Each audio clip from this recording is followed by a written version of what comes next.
Great answer, Fola. So next one, I'll say, what's your biggest pet peeve right now? If I can get the words out of my mouth. Thank you very much for that question. Oh my God, where do I start? Yes. It is one, we have a literacy problem, a fast growing literacy problem, Olodo and Horizon. social media isn't helping. People no longer know how to think, no Ooh. longer know how to speak, no longer care about proper grammar.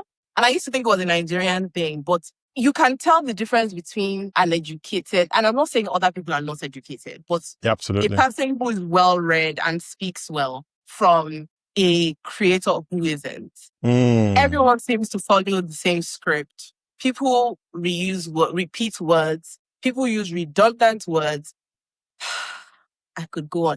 The fact that everyone woke up one morning because of America and decided that literally is going to be something we say every 5 seconds. Literally. And literally just, you can just say you did the thing. You don't have to add literally. And the wrong It's usage of literally as well. So they'll say, I literally there's carry the word that, on my and head. Yeah. there's people who say literally. But why? It's unnecessary. I hear you. And I see. it comes from people not reading, people feeling like it's okay to speak anyhow. And I understand the use of slangs. Like everyone uses slangs. I Absolutely. say, it's not giving. But Yes. when it filters through and becomes the only way we speak, that's when we start to have a problem. Because if you don't speak well, you don't write well, you're not communicating well, it means that very soon people will know how to speak proper English. And I know people will say, oh, we're Nigerians, English is really our first language, but it's the spirit of excellence. Whatever is worth doing at all is worth doing well. Absolutely. So, yeah, Absolutely. that is one of my biggest pet peeves, bad English. I see you and I raise you, to 200 because it's part of the reason maybe I'm doing long form.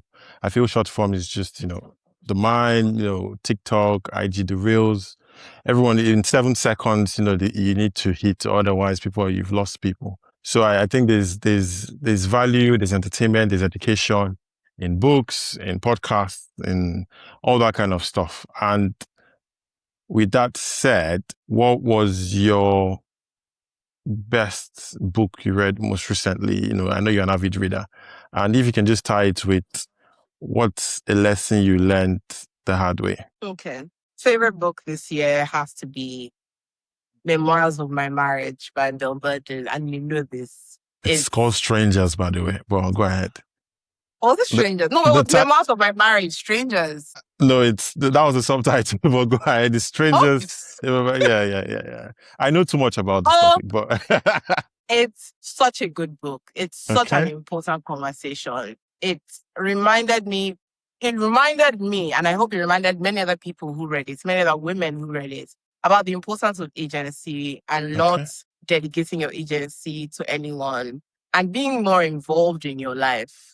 And, it's painful betrayal, but I don't think the betrayal is what is the worst part of it, or at least the failure of her marriage isn't the worst part of the betrayal. But it's that she trusted a person and they couldn't keep their own side of not just that they wouldn't keep their own side of the bargain, the manner, but also that you could almost tell. And again, this is why she gets criticism, because the way she writes it was almost an intentional betrayal. It wasn't accidental. It was, a few days to finalizing your prenup.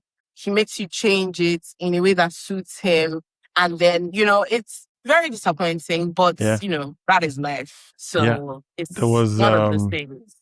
Yeah, there was a podcast that she was on recently, and the host was saying the violation of expectation. So there's something about life where, you wake up in the morning, the sun rises, you go to work, traffic. There's any things you expect.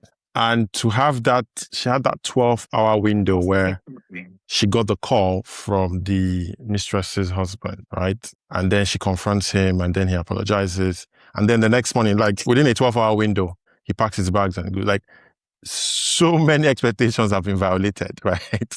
And, still having to carry on and leave. And, but I agree, it's a very powerful book. I think books are reservoirs of knowledge, of wisdom, of entertainment.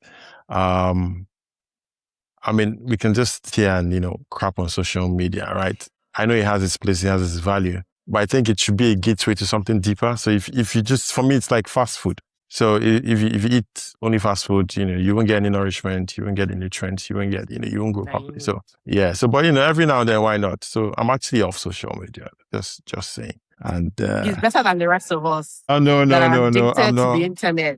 I'm not saying it from a place of pride or It's looking okay. down. It's okay to be proud.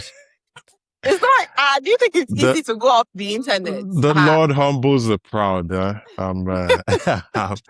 But for me, it was just a personal choice. It came from a place of, when they talk about brain rot, I think I could literally almost, I've used the word there. I could see my brain rotting. And, that doom scrolling and, just endless content. It was just ridiculous. So to be able to, close off that portal and, there's obviously other sources of distraction, right? So it's just limiting it and trying to, take back control of what this tool, because the internet is a wonderful tool, right? Just at your fingertips, you can see all the information, in the world, since time immemorial. So let's not say it's all bad. It's just in moderation, isn't it? Doing everything in balance. So yeah, so that's my own take. Wow. Any final thoughts, Fola, before we close this? Before anyone comes after me and says, "Oh, you're making fun of creators," I'm not. I just want to clarify that I'm not. I just need people to try to be better. Mm-hmm. It's ironic when you say you're a content creator and you have this niche, but all of you have the same script. I sound the same. Hi guys, welcome to a day in my life.